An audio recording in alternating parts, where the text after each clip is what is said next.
Good morning, everybody. How are you? You are all okay? Fine. चलो आज हम start करते हैं क्लास 4th की सोशल साइंस का सेकंड पार्ट। ओके, हम पढ़ चुके थे कि सॉइल का फॉर्मेशन कैसे होता है, रीड कर चुके थे हम। अब हम सॉइल की जो फॉर्मेशन के बाद सॉइल की कुछ लेयर्स होती हैं, उन लेयर्स के बारे में रीड करेंगे। ओके, लेयर्स ऑफ सॉइल, आपका पेज नंबर 23। ठीक है, चैप्टर है अपना सॉइल्स ऑफ इंडिया। ठीक है, if you observe a pit which has been dug recently you will find different colour bands. अगर आपने कभी कोई गड्ढा देखा हो, पिट मीन्स गड्ढा, which has been dug recently, जिसको कि हाल ही में खोदा गया है, तो आप पाएंगे कि उसमें डिफरेंट कलर बैंड्स होते हैं, यानी हर परत अलग अलग कलर की होती है। These bands are the layers of soil. और ये जो बैंड्स होते हैं वो क्या होती है, उस सॉइल की लेयर्स होती है। लेयर्स मीन्स परत। Soils comprise mainly of 3 layers. Soil मुख्यतः 3 लेयर्स से बनी हुई होती है। The upper most layer is top soil. देखिए आप पिक्चर में, सबसे ऊपरी जो सतह होती है हमारे ग्राउंड पे, हमारी जमीन पर, वो होती है टॉप सॉइल की, यानी सबसे ऊपरी सतह। Okay, and the second layer is the sub soil. और सेकंड नंबर की जो लेयर परत होती है उसको हम सब सॉइल बोलते हैं। आपके डायग्राम में दिया हुआ है, the upper most layer is top soil, second layer is the sub soil, and below the sub soil at the bottom is the bed rock from which the soil has been produced. और सबसे निचली जो soil होती है, सबसे निचली जो सतह होती है, परत होती है, उसको हम बेड रॉक कहते हैं। देखिए आपकी पिक्चर में 3 लेयर्स दी हुई है सॉइल की, टॉप सॉइल, उसके नीचे सब सॉइल एंड लास्ट में बेड रॉक। ओके, अब हम पढ़ते हैं टॉप सॉइल के बारे में। टॉप सॉइल क्या होती है? This is the top most layer of the soil where plants grow and animals live. ये एक ऐसी लेयर है जहां पर प्लांट्स ग्रो करते हैं और एनिमल्स रहते हैं, ह्यूमन बीइंग रहते हैं। सबसे ऊपर की सतह जिस पर हम चलते हैं। ठीक है, this is the ground layer we walk upon, जिस पर हम चलते हैं, वो होती है top soil. Top soil is formed when decaying plant and animal matter called humus mixes with the soil. Top soil किससे बनती है? जब डिकेइंग प्लांट, जब प्लांट बेकार हो जाते हैं, समाप्त हो जाते हैं, यानी मर जाते हैं, उनकी पत्तियां सूखी हो जाती है, तो वो प्लांट्स मिट्टी में मिल जाते हैं। एंड एनिमल मैटर, और कुछ ऐसे एनिमल्स या कीड़े मकोड़े, जीव जंतु जो मर जाते हैं और मिट्टी में मिल जाते हैं, वो क्या कहलाता है? ह्यूमस। और वो मिक्स हो जाता है सॉइल के अंदर। This layer is mostly very rich and fertile. और इस कारण से ये जो लेयर होती है टॉप सॉइल की, वो सबसे ज्यादा फर्टाइल होती है और बहुत रिच होती है, क्योंकि इसमें बहुत सारे मिनरल्स और नरिशमेंट वाले जो पदार्थ हैं वो हमें मिलते हैं। इट कुड बी डार्क और लाइट इन कलर। ये डार्क भी हो सकती है ऊपरी सतह और लाइट भी हो सकती है, depending upon the quantity of clay and humus presented. और उसका कलर किस पर डिपेंड करता है कि उस क्ले में, उस मिट्टी में कितना ह्यूमस है। ठीक है, तो ये कलर इसका इस पर डिपेंड करता है। ह्यूमस किसे कहते हैं? ह्यूमस हमने पढ़ा था स्टार्टिंग में कि जो डेड प्लांट्स होते हैं और एनिमल मैटर होता है जो मर जाते हैं, वो क्या हो जाते हैं? डिकम्पोज हो जाते हैं, मिट्टी के साथ मिल जाते हैं, उसे हम कहते हैं ह्यूमस। ठीक है, अब हम इसका नेक्स्ट पार्ट है वो रीड करेंगे, सब सॉइल। सब सॉइल आपके दिया हुआ है, देखिए आप बुक के साथ चले मेरे। ठीक है, सब सॉइल होता है, सब soil is the second layer of the soil and consist of 3 सब लेयर्स। ये 3 सब लेयर से बनी हुई है, सेकंड लेयर है ये। The first sub layer is made of mostly sand and silt and is light in colour. और जो फर्स्ट सब लेयर है वो सैंड और सिल्ट से बनी हुई होती है, टूटी हुई चट्टानों से, और एक कलर में लाइट होती है। It also has pebbles and gravel in it. और इसके अंदर क्या होते हैं? मिट्टी, कंकड़, पत्थर, छोटे छोटे, ये सब इसके अंदर होते हैं। ओके,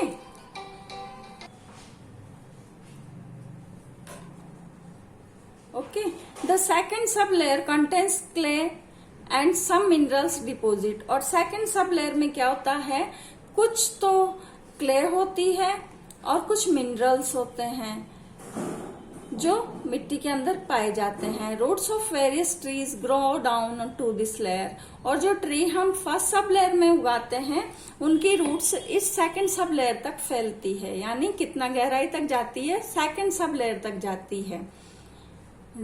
प्लांट्स जो हम लगाते हैं उनकी रूट्स, उनकी जड़ें, ठीक है। The third sublayer of subsoil is compose of broken rocks. और तीसरी जो सब लेयर होती है सब सॉइल की, वो टूटी हुई चट्टानों से बनती है, यानी चट्टानें जब टूट जाती है अंदर तो उनसे ये लेयर बनती है।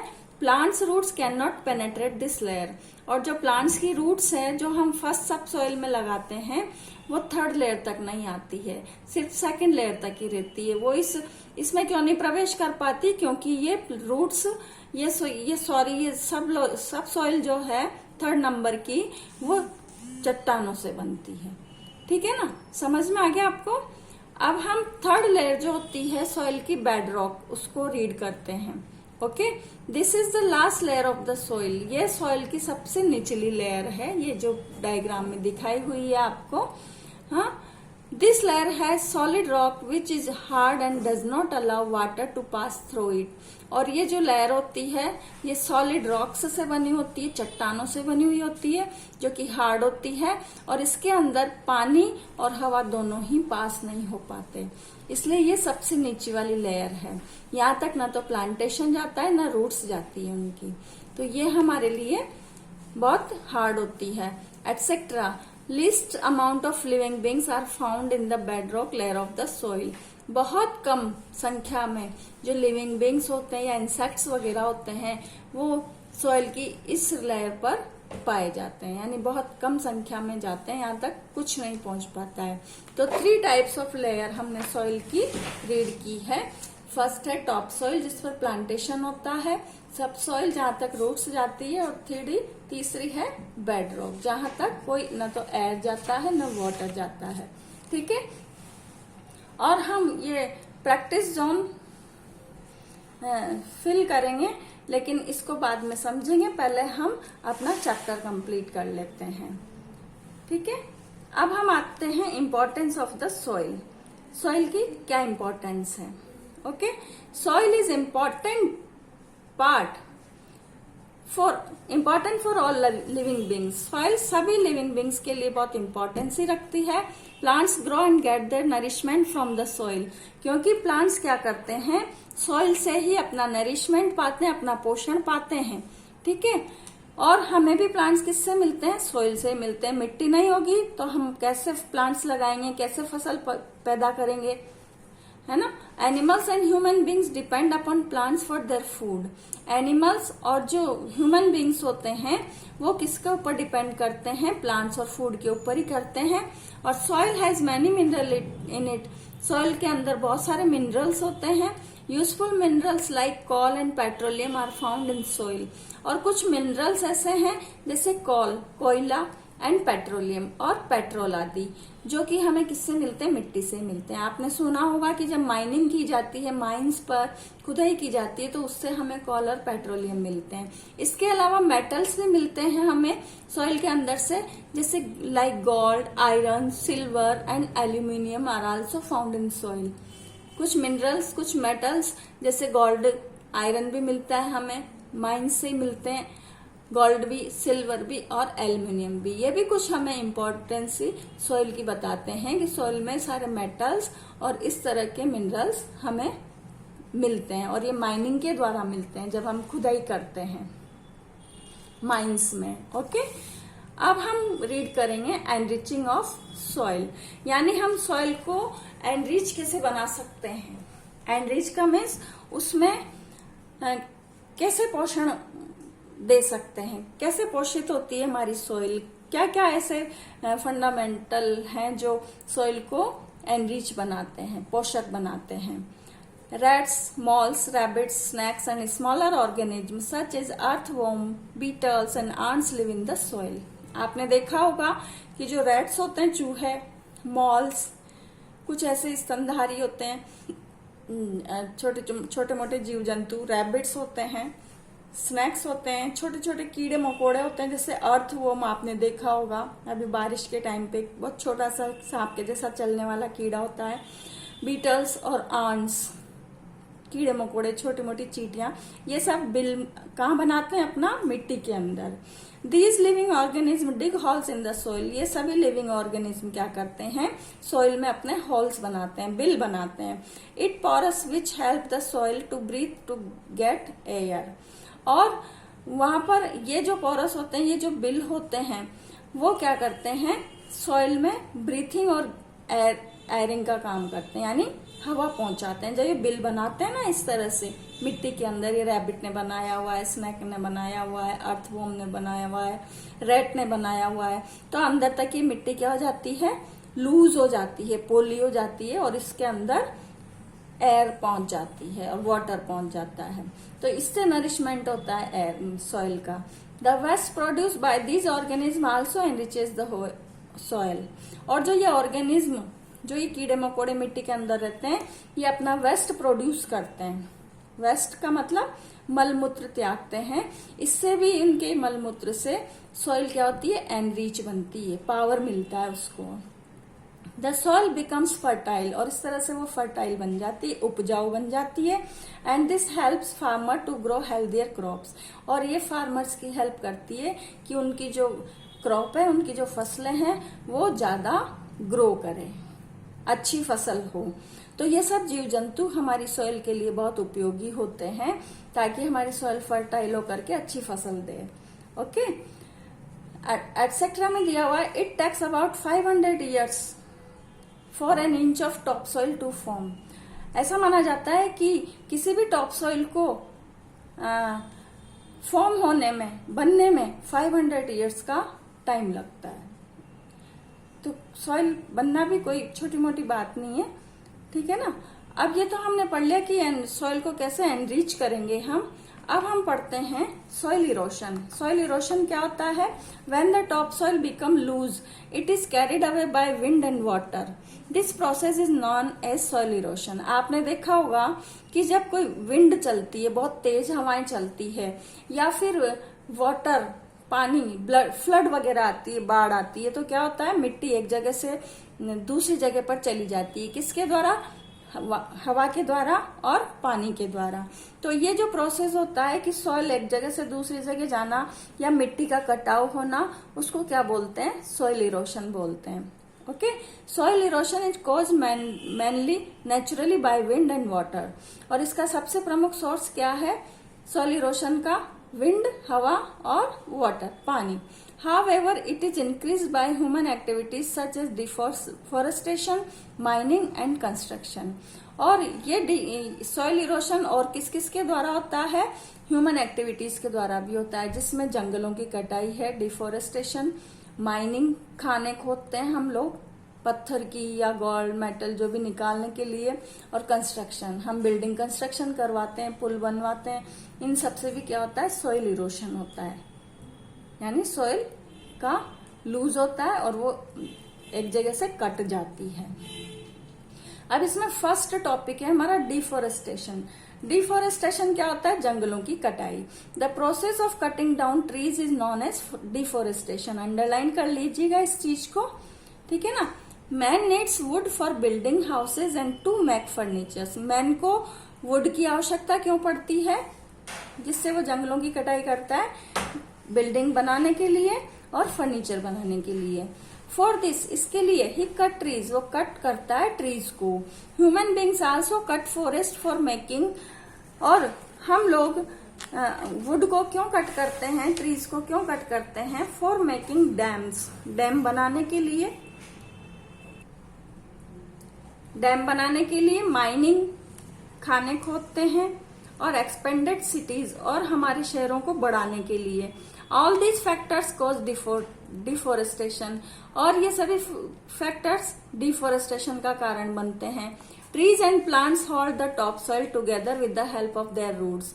हमेशा आपने देखा होगा कि ट्रीज और प्लांट्स जो होते हैं वो टॉप सॉइल को, यानी सबसे ऊपरी वाली जो सॉइल होती है, उसको टुगेदर बांध के रखते हैं। किससे? अपनी रूट्स से, अपनी जड़ों से। जड़ें जो फैली रहती है मिट्टी में, वो मिट्टी को बांध के रखती है, उसको जाने नहीं देती इधर उधर। ड्यू टू फॉरेस्टेशन, और जब फॉरेस्टेशन होता है, डिफॉरेस्टेशन, तो टॉप सॉइल बिकम्स लूज। जब पेड़ काटे जाते हैं तो जड़ों सहित निकलते हैं वो, और वो मिट्टी को लूज बना देते हैं। And the soil is then easily blown away by wind and running water. और इसके अलावा सॉइल आसानी से, जब वो लूज हो जाएगी मिट्टी, तो हवा के द्वारा उड़कर कहीं और चली जाती है, या फिर रनिंग वाटर जो आता है, नदियों का पानी या फ्लड का पानी, उसके द्वारा बहाकर ले जाई जा सकती है। तो इस तरह से मिट्टी का कटाव होता है। दूसरा है फ्लड्स। मिट्टी का कटाव और किससे होता है? फ्लड्स से। समटाइम फ्लड्स क्या होती है? बाढ़। Sometimes heavy rain cause the rivers to swell the and overflow. कभी कभी बहुत तेज बारिश जब होती है तो वो फ्लड का कारण बनती है। This is called a flood. Flood water flows at a great speed. Flood का वाटर आपने देखा होगा, बाढ़ का पानी बहुत तेज गति से बहता है। Therefore washes away the top soil. और ये क्या करता है? टॉप सॉइल को अपने साथ बहा करके ले जाता है। This makes the soil infertile. और इससे सॉइल क्या होती है? इनफर्टाइल हो जाती है। In several cases, whole mountain sides can be washed away by rain water. और बहुत सारे ऐसे केसेस हैं जब बहुत तेज गति से पानी आता है, तो जो माउंटेन साइड्स होती हैं पहाड़ों पर, वो उसकी मिट्टी रेन वाटर के द्वारा वॉश कर दी जाती है। ठीक है ना? तो इस तरह से सॉइल इरोशन होता है। इसके अलावा दूसरा कारण एक और बताया गया है इसमें, landslide. Landslide is sudden coming down of loose rocks and pebbles from mountains. Mountains पर लैंडस्लाइड कहाँ होती है? माउंटेन्स पर होती है। जब अचानक कोई भी लूज रॉक्स, चट्टाने और कंकड़ पत्थर बड़े बड़े नीचे आ जाते हैं तो उन्हें बोलते हैं लैंडस्लाइड।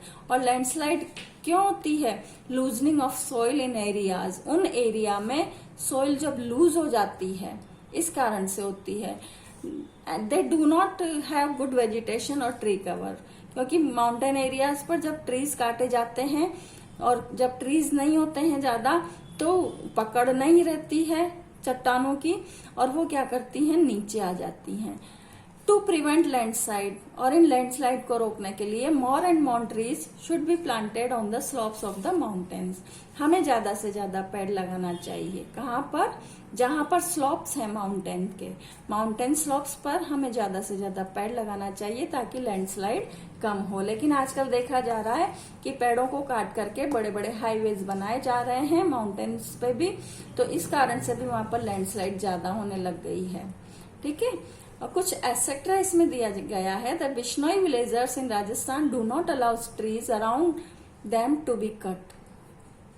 बिश्नोई समाज के कुछ विलेजर्स थे, बिश्नोई समाज के राजस्थान में, उन्होंने ट्रीज को बचाने के लिए उनके चारों ओर घेरा बना लिया था कुछ महिलाओं ने, और उन्हें काटने नहीं दिया था। 100 of years ago, सैकड़ों वर्ष पहले, their ancestors had given their lives to save trees from getting cut. इनके पूर्वजों ने अपनी लाइफ को बलिदान कर दिया था कि ट्रीज को हम काटने नहीं देंगे। हाँ, तो इसके पीछे भी कुछ कहानी बहुत बड़ी कभी आपको सुनाएंगे। तो कुछ ऐसे विलेजर्स हैं, कुछ ऐसे एंसेस्टर्स हैं जिन्होंने पेड़ों को बचाने के लिए अपना जीवन बलिदान कर दिया था। तो चैप्टर वैसे तो बहुत बड़ा है हमारा, हम कुछ इसका पोर्शन बाद में पढ़ेंगे। आज के इस वीडियो में बस इतना ही पढ़ेंगे। अब आगे मिलते हैं। Good bye.